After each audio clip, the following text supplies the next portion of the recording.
নির্বাচনী প্রস্তুতি প্রসঙ্গ। কুমিল্লার দাউদকান্দি মেঘনা উপজেলা নিয়ে গঠিত কুমিল্লা 1 এবং হোমনা তিতাস উপজেলা নিয়ে গঠিত কুমিল্লা 2 সংসদীয় আসন।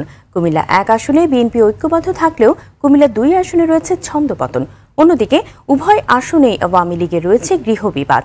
কুমিল্লা উত্তর প্রতিনিধি আবুল খায়েরের তথ্যচিত্রে আরও জানাচ্ছেন ওভি ইসলাম। সরাইল ও আশুগঞ্জ উপজেলা নিয়ে গঠিত ব্রাহ্মণবাড়িয়া 2 আসন 4,52,000 ভোটারের আসনটিতে বইছে নির্বাচনী আমেজ। রাজনৈতিক সামাজিক বিভিন্ন কর্মসূচির মাধ্যমে নিজেদের অবস্থান জানান দিচ্ছেন সম্ভাব্য প্রার্থীরা। এই আসনের বর্তমান সংসদ সদস্য জাতীয় পার্টির জিয়াউল হক।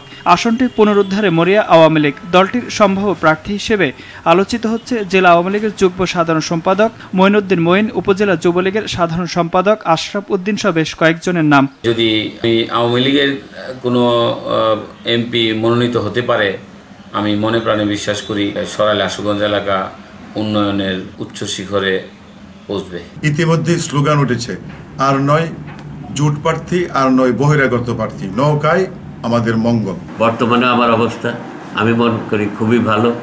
মানুষ যদি শান্তিপূর্ণভাবে, অবাধ, সুষ্ঠু এবং নিরপেক্ষভাবে তাদের ভোট প্রয়োগ করতে পারে, আমি ইনশাল্লাহ শতভাগ আশাবাদী যে বিপুল পরিমাণ ভোট আমি বিজয়ী হব। নির্বাচনে শান্তিপূর্ণ পরিবেশ থাকলে প্রার্থী হতে চান উপজেলা বিএনপির সভাপতি আবু আসিফ। আশুগঞ্জ উপজেলা প্লাস সরাইল উপজেলা 4টা ইউনিয়নের লোকজন সবাই ঐক্যবদ্ধভাবে আমার সাথে আছে।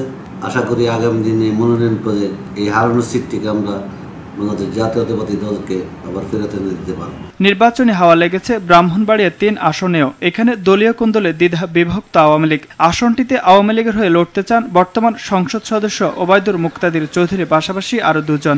বিএনপির রয়েছে একক প্রার্থী। জেলা পরিষদের চেয়ারম্যানের সুবাদে বিভিন্ন জায়গায় যে কর্মকাণ্ড করেছি তাতে মানুষ সন্তুষ্ট এবং মানুষ এই ব্রাহ্মণবাড়িয়ার জনগণ আমাকে ভোট দিয়ে জয়যুক্ত করবে বলে আমার বিশ্বাস। সাংগঠনিকভাবে আমরা আগের চেয়ে অনেক শক্তিশালী। এই জাতীয় ঐক্য যখন মাঠে থাকবে, অবশ্যই এই সরকার বাধ্য হবে নিরপেক্ষ সরকারের অধীনে নির্বাচন দিতে। জনগণ যার পক্ষে থাকে তার পক্ষেই কিন্তু প্রতীক হয়, সেটা আমি আশা। নির্বাচন ঘিরে সরব হয়ে উঠেছে বড়জোটের শরিক দলের প্রার্থীরাও। রাসেল আহমেদ, RTV।